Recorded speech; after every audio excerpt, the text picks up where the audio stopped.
Hey everybody, this is another ArtCast. This is Andrew Jones and this is episode 13. This is a watercolor painting of Baymax from Big Hero 6. So this is um, a long overdue ArtCast. The last one I did I think was in October when I was working on Inktober sketches. So hopefully I'll be getting back on the horse and doing more of these, but for right now let's jump into this one. This is, even though I'm painting this in watercolor, eventually, I'm doing the digital sketch here in Photoshop just because it gives me um, little more flexibility to kind of get it right, get the proportions right, get um, the exact kind of blocking that I want. So this is just the latest version of Photoshop, just with a red pencil, just sketching in the shapes of Baymax here. We actually just recently saw Baymax. We got the Blu-ray, and my daughter loved it. I loved it.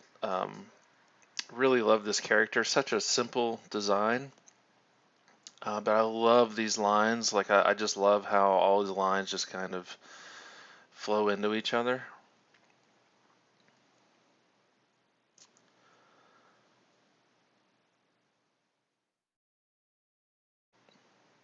And I'm actually drawing this on my brand new 22 HD Cintiq tablet, which I've wanted for a long time. And I've actually had the 12-inch Cintiq for years now. And I feel like I've kind of taken it as far as I could. Um, and it just, all of a sudden, like the more digital painting that I wanted to do, it felt really constrained. Like I didn't have enough room anymore, enough screen real estate. And I finally decided to sell that. I sold it to a designer I work with, and just bit the bullet and got the bigger Cintiq, and so far I'm loving it. And now I got to find more projects to do so I can finish paying for it.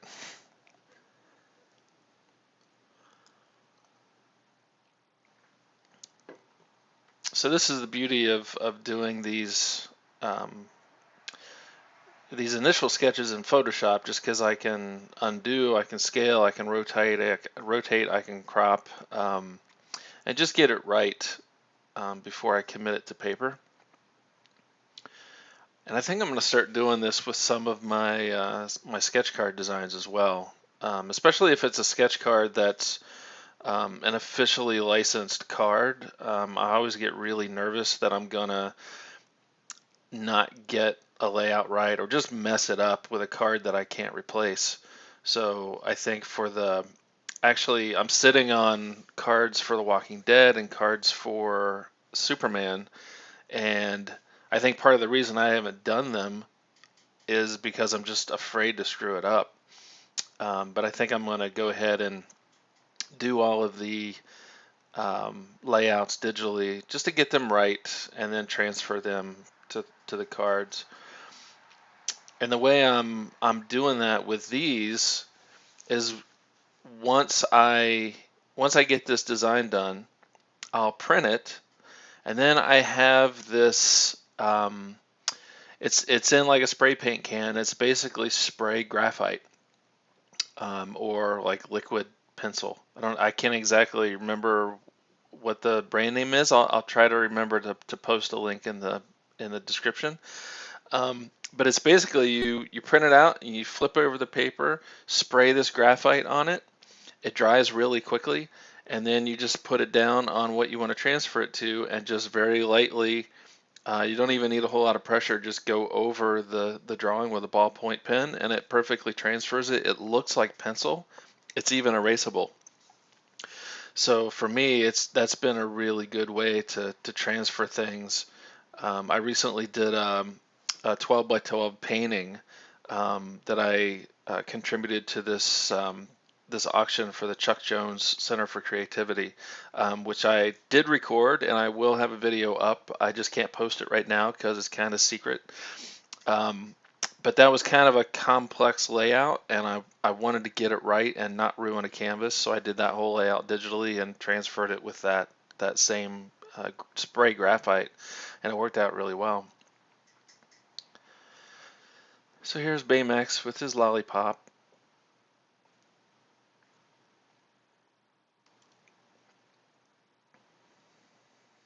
Again, just trying to get the shape right, just so I don't have to do a lot of erasing on the actual paper, the watercolor paper.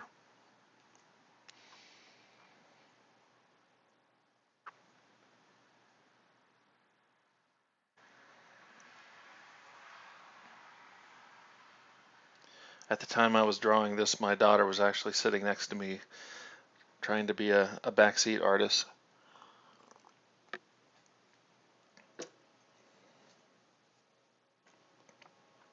I hear a train coming in the distance. My window's open, so hopefully that won't get too loud.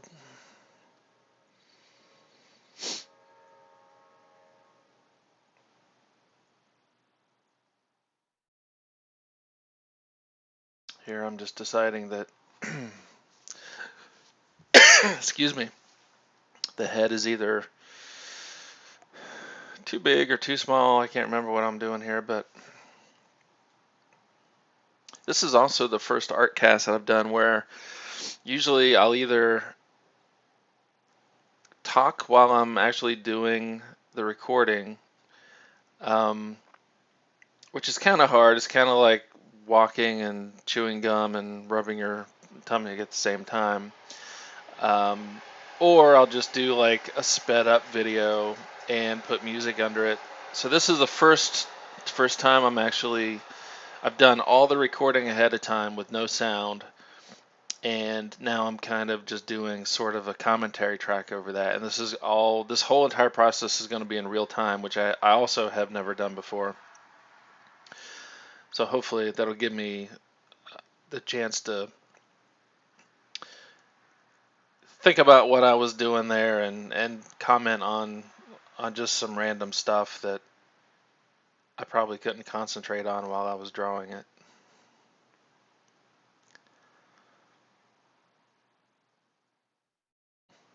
But yeah, in our house right now, we're kind of obsessed with Baymax.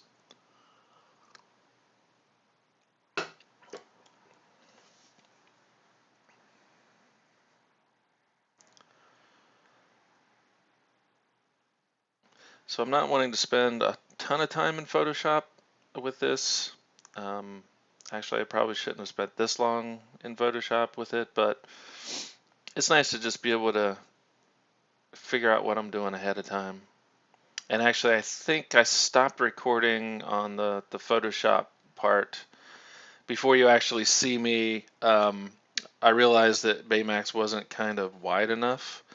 So I actually go in and adjust that a little bit before I printed it, but I don't think you'll see it here.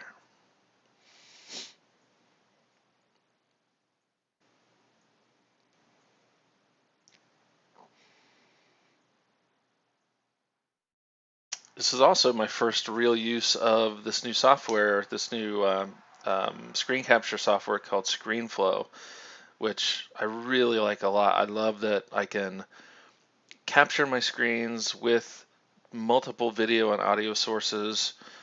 I love that I can record this commentary as I'm watching the actual art and then sort of just composite all that together in a finished piece.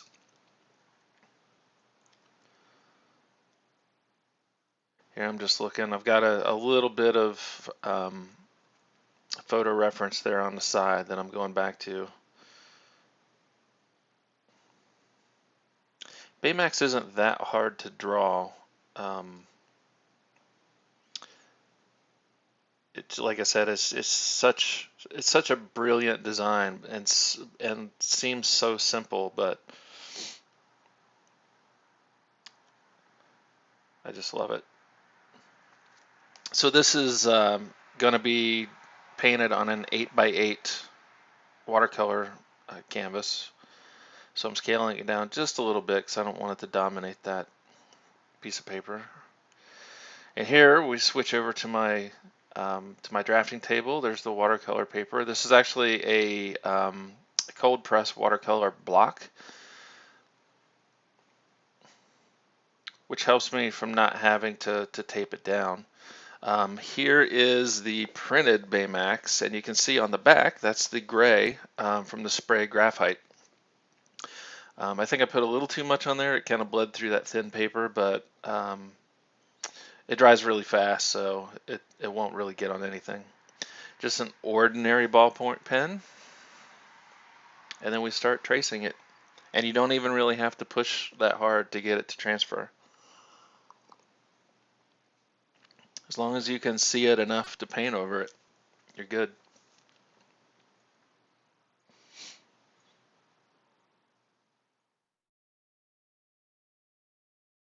And that thing I'm wearing on my hand is actually called a smudge guard. I think I've talked about that before, but and I think it's just smudgeguard.com. I actually have two of those at this point, and I ordered a third for my new Cintiq because I wanna reserve one of them just for the Cintiq that never gets used for using on paper or with pencil or anything. Because at this point, I've used these so much, and actually I think you can wash them, but I've used these so much that you can kind of tell there's like some graphite on it or something. They're just not totally clean, and I really want something that's like pristine that I can use on the Cintiq all the time that's dedicated to that. But it's really nice to not get smudges on your hands and also be able to not transfer oils from your hands to the Cintiq or a paper and also be able to have like really smooth.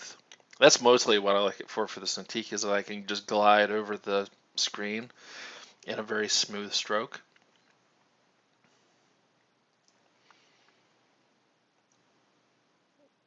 So again, just tracing over the original drawing. Doesn't take that much pressure. I probably should have taped it down just to make sure that I didn't accidentally move it. But this is just a little painting just for fun, so not too much stress.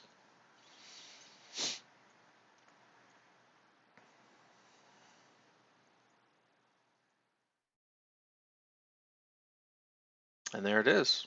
Looks like pencil. And it's just the lines I wanted.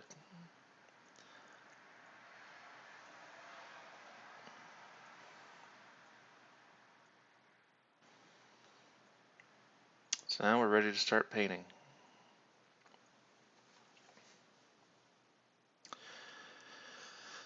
Or start masking in this case. I wanted to do a full color background on this, so I wanted to mask out the outline of his body. So I'm just going around the edges with this masking fluid, and this you can see it. This is a color shaper. It's actually a rubber brush. I don't know what you really use it for. I mean, I don't know how you use it as a color shaper, but um, I had seen some people use it as a brush to apply masking fluid, and I got it because I had tried using masking fluid with a brush. And first of all, you need to just assume that brush is going to get ruined, and it's just hard to keep it from just getting all gunked up, and it's hard to clean. And so I decided to get this. These rubber color shaping brushes are kind of expensive. I probably paid 20 bucks for this thing.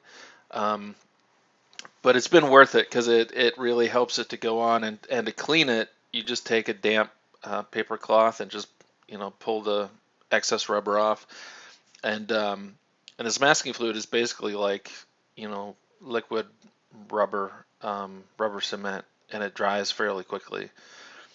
So if you're using a brush, I guess you'd have to clean it like really often, to get it from getting really messed up. But this rubber brush makes it really easy to just clean off the excess whenever you need to.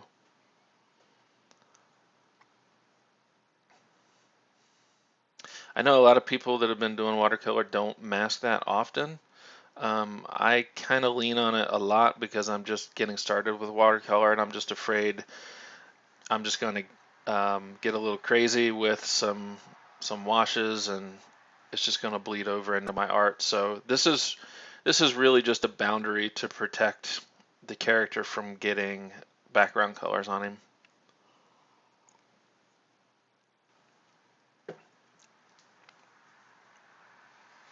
But hopefully I'll get to the point where I'm good enough at this that I can skip this step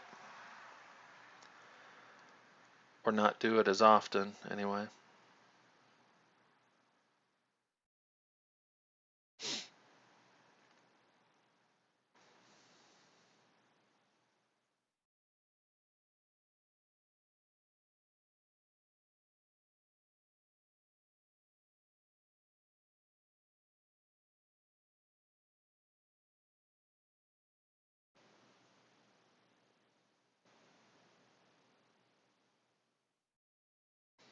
So while I'm doing this exciting work, I'll talk a little bit about the Artcast videos and kind of why I've taken such a big break.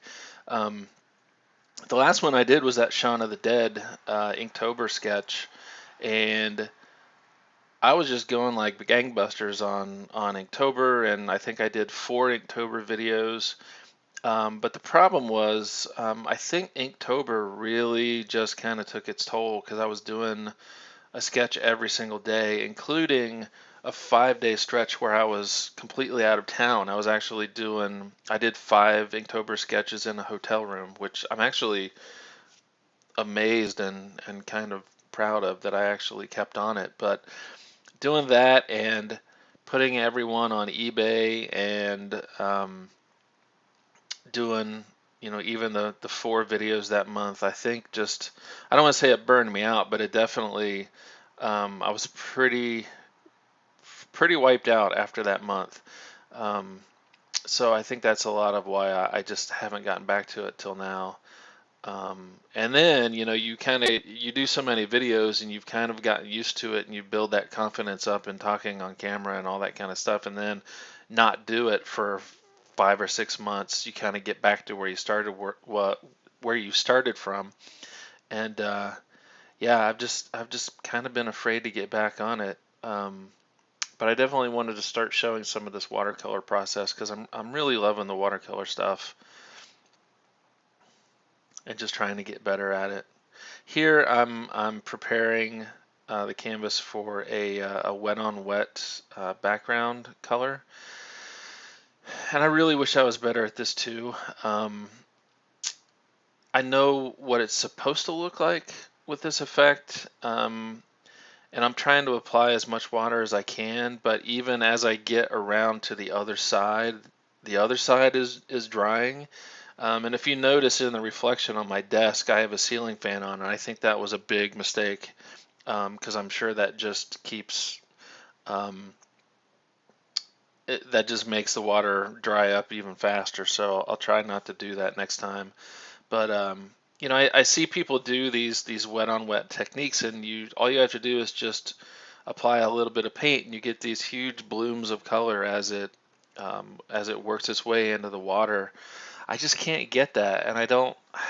Maybe my canvas is just not wet enough. Maybe I'm just not. I'm just too timid in getting it wet. I just haven't figured it out yet.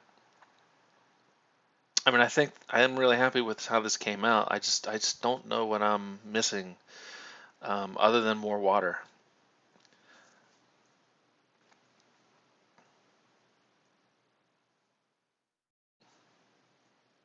And with watercolors, I'm still kind of fairly timid with really bold color. I tend to water my colors down quite a bit, but then again, that's kind of how I think of watercolor paintings, that they're not bold, um, at least not for the look that I'm looking for. So I'm just going on the outside edges with a slightly darker red here. I wish I knew the names of these paint colors. I just squeeze them out and I don't pay much attention to them. The other thing about watercolors is it's forcing me to learn how to mix colors, which I've never really had to do. I'd spent so much time doing traditional stuff with markers where I've got 150 Prismacolor markers. I just pick a color that I want. Where here I've got, maybe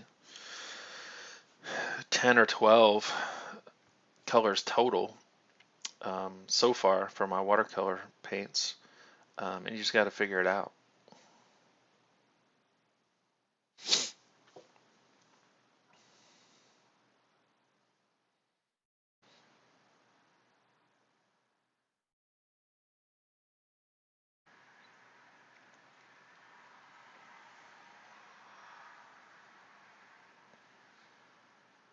I don't know what I'm doing here. I think I'm mixing color.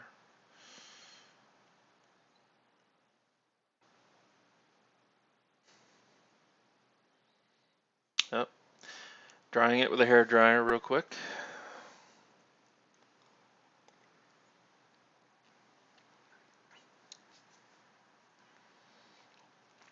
And I think I start to actually apply the background color down by his feet before it's even on the screen. I need to do a better job of keeping everything in frame. I kind of like this angle. This is this is recorded on my iPhone with this little arm that's clamped to the back of my drafting table, and I was actually afraid that it was going to be bouncing around quite a bit because it's attached to my table, so every time I bump my table you'll see it move, but I haven't really noticed it too bad, so maybe it's okay.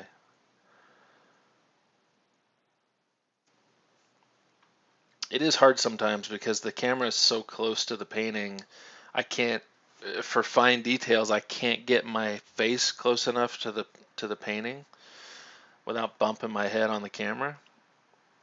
So at some point I got to figure something else out. Maybe some other kind of mount. Maybe I can mount something on the wall that comes straight out and kind of just looks down at a higher angle. I'm not really sure what to do about that.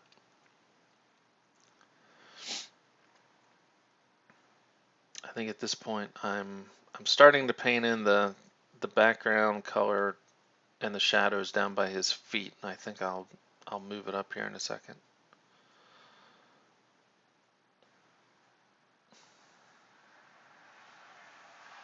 There we go.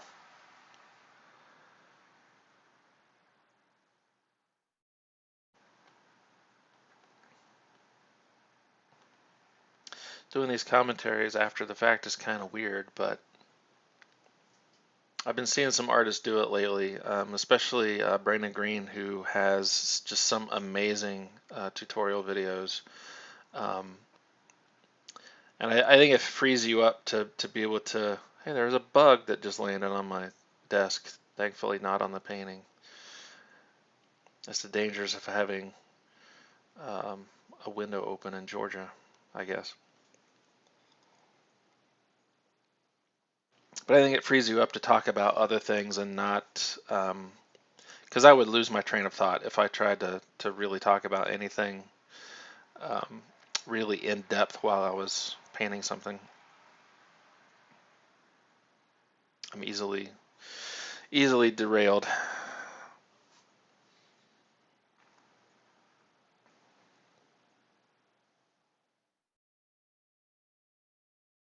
But back on the subject, get off there, bug.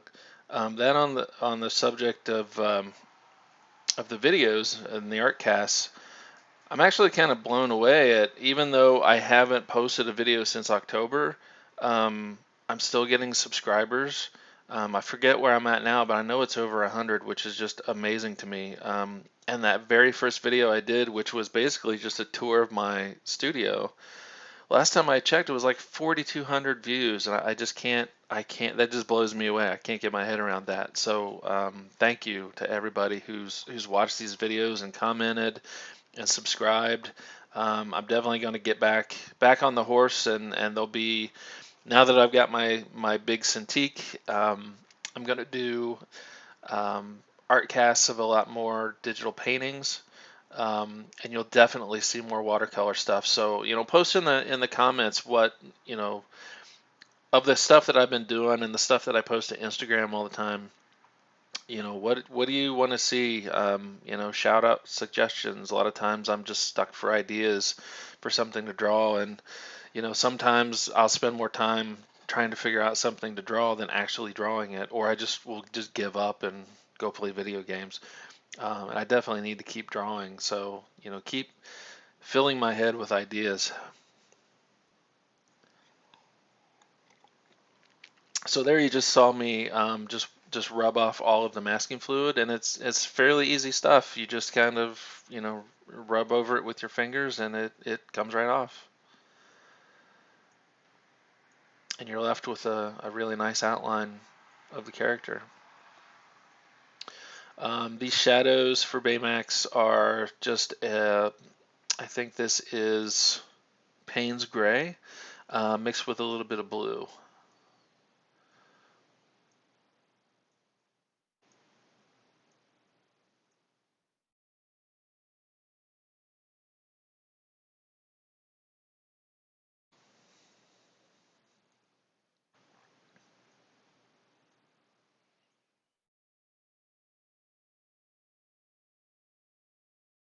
Want to make sure I don't get caught just sitting here watching myself draw and not saying anything.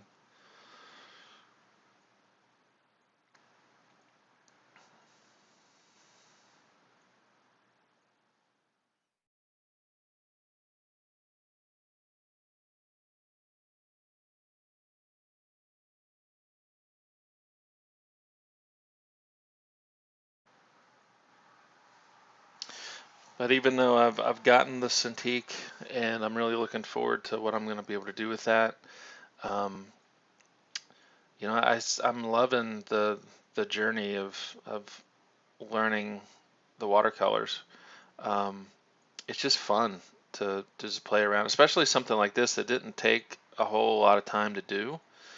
Um, I think the total elapsed painting time was like, I'll have to look at the video again, but I think it was like 37 minutes, which is kind of fast for me. I tend to take a long time with stuff. I need to just be able to whip this stuff out like this really quickly and just move on to the next thing.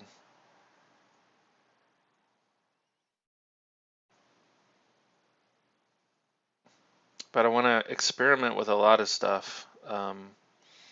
I did a couple bird paintings a while back and really like that. There's some more stuff like that, wildlife, that I want to paint. Um, I want to do more landscape stuff. I would love to be able to get out and do some plein air painting. Um, just go out somewhere and find an old barn to paint. I need to come up with a travel kit for my watercolors.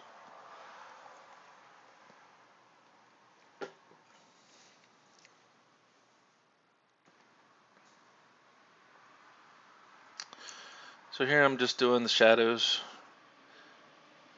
on the outside of his body.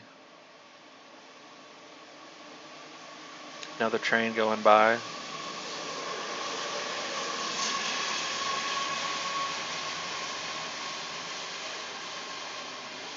The alternative would be closing my window, but even now, this is the last day of March. It's getting a little warm. So the alternative would be to roast in my office.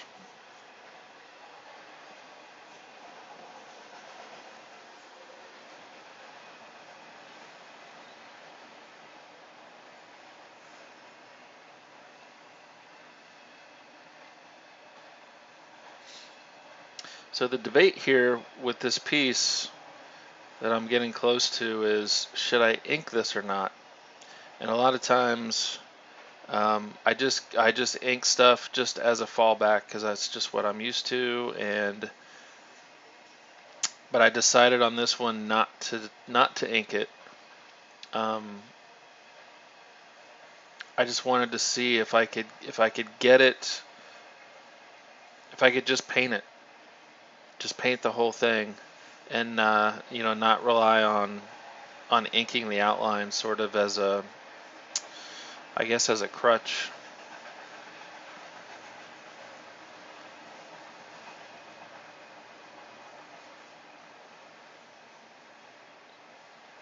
But again, you'll probably notice as you see me paint more stuff, just that overall, um, still being kind of timid with colors. I'm just a lot of times I'm just afraid to just jump in there with anything too bold because I'm just afraid to ruin it. As if there's anything like really writing on whether this turns out right or not.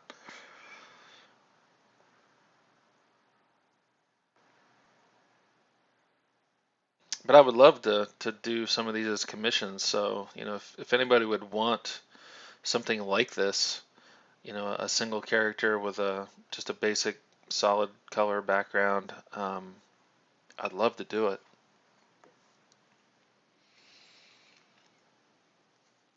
And as I record this, I'm still not sure if I'm going to put this up on eBay. I really like it. I don't know if I want to part with it, but especially now that I'm looking at this 22-inch Cintiq that I need to pay for, it might just go on eBay. We'll see. I'll add the link to the description on this video if I do. Here you can see the camera is wobbling quite a bit, just with me, the movement of me painting, and I'm probably brushing up against the table. It's hard to tell. I do need to come up with something where the camera is a little more stable.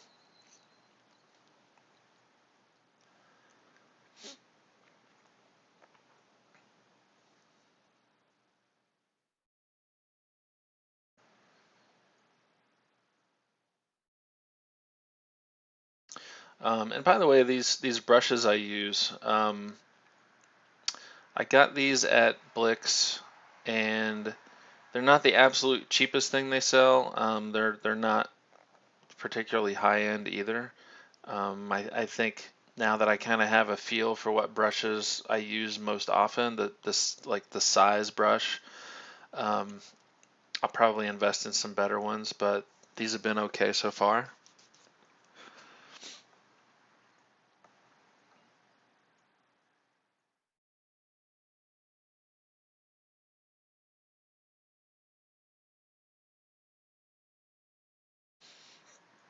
For these little patches on his legs and elbows and whatnot, I think is again, um, Payne's gray with a little bit of red mixed in.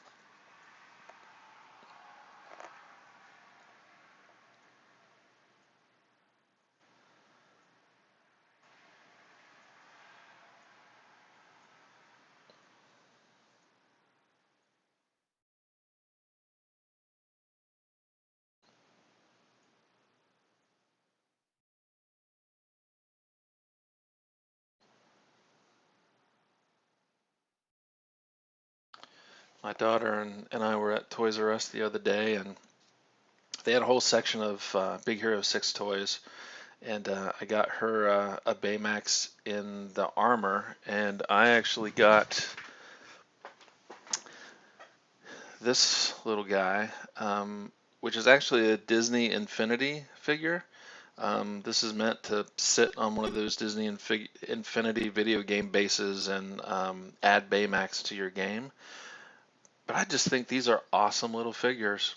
Like all those Disney Infinity characters, I think the actual figure is just so cool, and it was like 15 bucks. So I got it just to just to display as a figure. I think they're awesome. I think eventually I am going to get the Disney Infinity game for the Xbox, but probably going to wait a little bit. I don't know if my daughter's 5. she hasn't really played any games yet, so I'm not really sure when she might be ready for that. But I think Daddy might be ready for it pretty soon.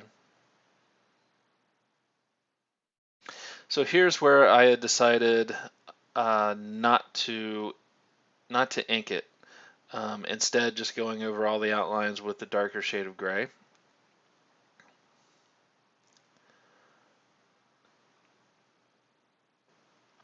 And this is a smaller brush, and it was driving me crazy because, again, not the greatest quality brush, but and I need to fix it. But like, if you look really super close at it, it has like one or two stray hairs sticking out of the tip, and it was driving me nuts. I need to find a way to just clip those off, which I would hope that I wouldn't have to deal with in a better quality brush. But man, is that one little stray hair just sticking out that always wants to um,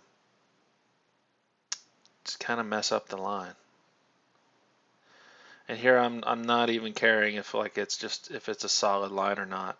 Um, just because of the overall look that I wanted to get with this. Wow, I don't know what happened to the exposure there for a minute.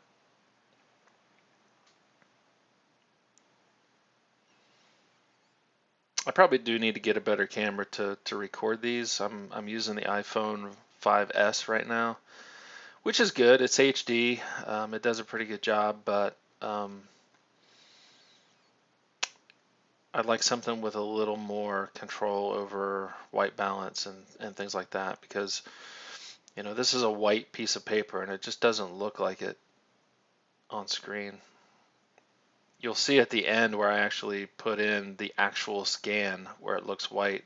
It looks quite a bit different from the video.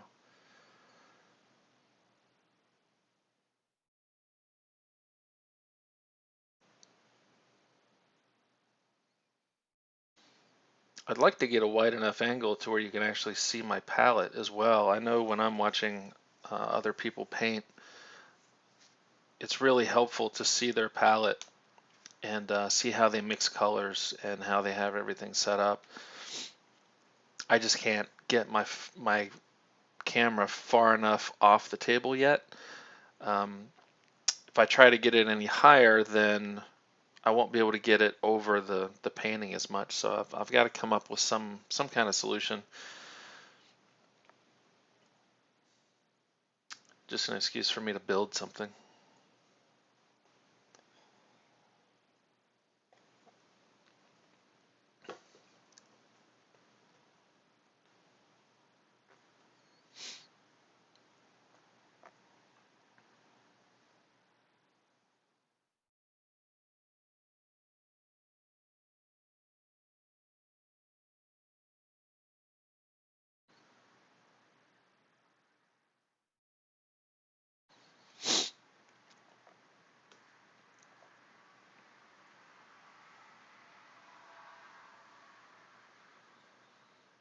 Here comes a tricky part, trying to draw this round head.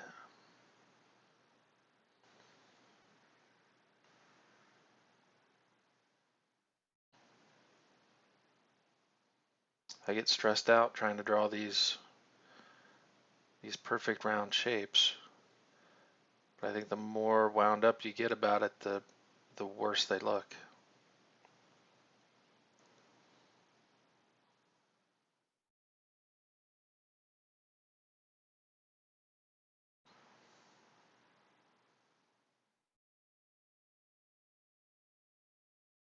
But that turned out okay.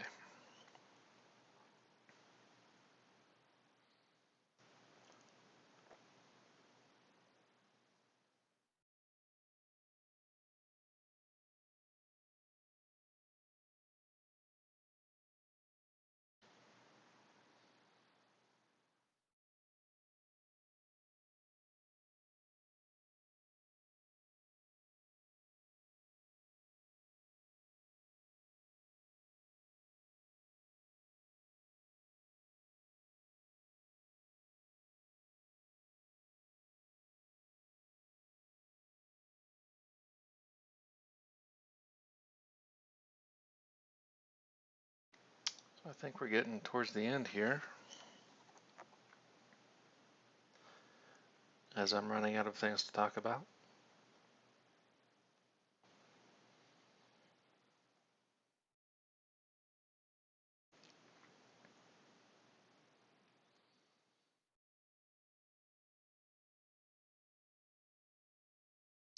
Usually here the last few years I've been actually writing up these blog posts that I've been calling my yearly roadmaps, which kind of outlines kind of what I want to accomplish for the year.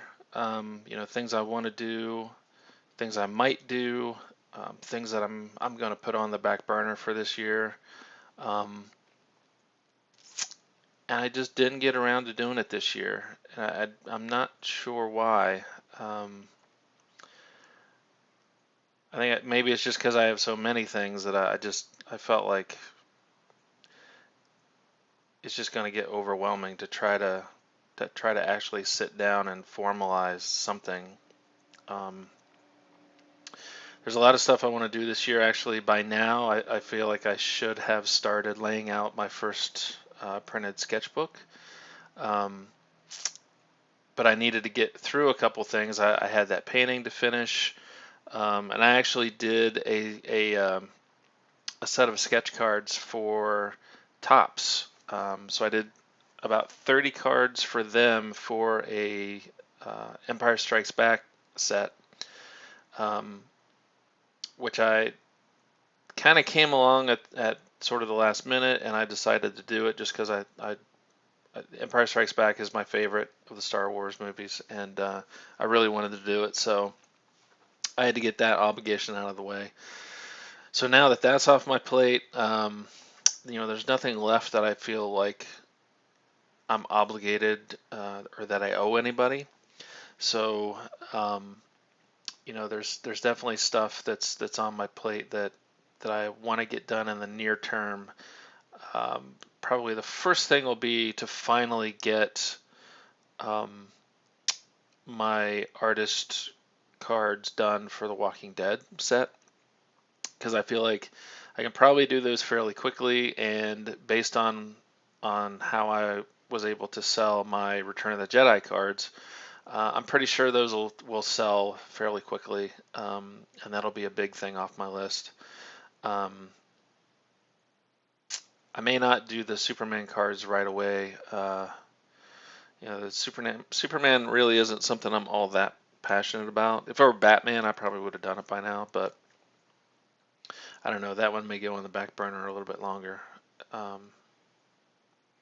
there's my zebra pen. This is the like super fine zebra pen tip, and this is the one exception.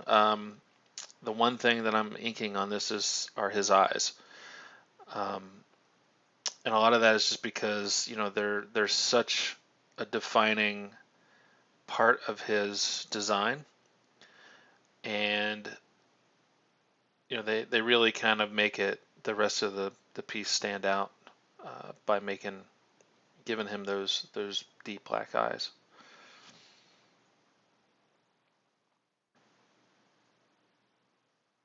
And I love these zebra pens. I have three different sizes of them. This is the smallest point, but they are brush pens. They're not as they're not as big and flexible as something like a Pentel or a Kuretake brush pen. But they do have some give to them, and I like them a lot. If I'm not needing something uh, to be like super crazy, like if I'm not drawing hair or fur or something like that, a lot of times I'll fall back to the zebra pens. They don't last a whole long time, but they're super cheap. They're like Jet Pens has them for like $2 or $3 a piece. I highly recommend them.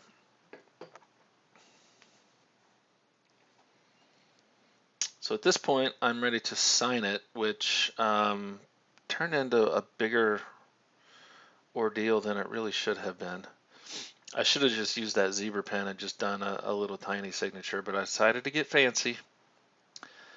I decided to actually paint my signature in blue, which I probably won't do again. I made it way too big, but anyway. And I'm also playing around with my signature a little bit. This is sort of kind of the evolution of the signature. So this is what I've come up with so far, and I kind of like it. I want to refine it just a little bit more, and it's always evolving.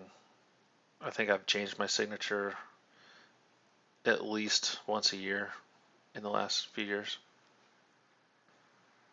which is probably a dumb thing to do if you want people to be able to identify your pieces, but I mean, really, who's looking at my pieces?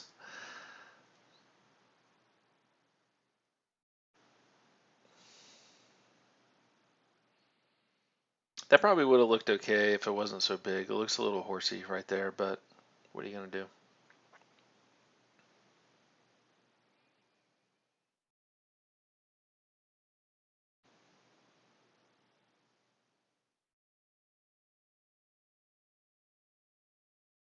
So that's about the end. Thanks for watching this, guys. I really like doing this piece. There'll be definitely more of these little paintings, more digital paintings as you can see me learn how to do that too. Um, if you're interested in supporting me and my art, I do have a Patreon campaign page set up. I think it's patreon.com/Atlanta Jones. I'm pretty much Atlanta Jones everywhere. Um, but if you like this stuff, you want to see me do more of it, help me with art supplies and whatnot, by all means, you can kick in as little as $1 a month, and it would really help. But yeah, here's a better scan. Really liking how this turned out. So look for the next video very soon, and I'll also do a new video of my new studio coming up. Thanks for watching.